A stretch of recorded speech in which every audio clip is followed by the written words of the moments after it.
उद्धव ठाकरेंना दंगली कधी कधी घडवायच्या होत्या, त्याच्या तारखा मला माहिती आहेत असं मंत्री नितेश राणे यांनी म्हटलेलं आहे। तर मातोश्रीवरती याच्या बैठका झाल्या, त्याचे साक्षीदार आहेत असाही दावा नितेश राणे यांनी केला आहे।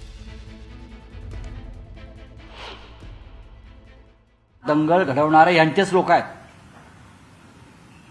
कुणाची हिम्मत आहे का आमच्या सरकारच्या काळात दंगली घडल्या नाहीत?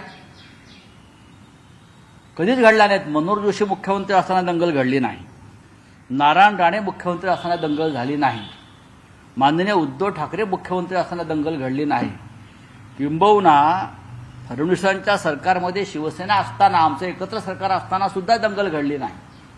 आता कशी काय दंगल नागपूरला घडू शकते? कोण जबाबदार आहे याला?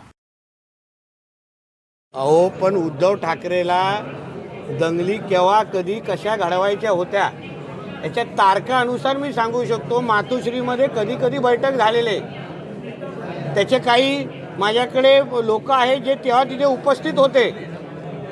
कीर्तिकर साहेबांना बोलून उद्धव ठाकरेंनी कसं दंगलीची प्लॅनिंग केलेली, तिथे जो आय विटनेस होता तो तुम्हाला सांगू शकतो।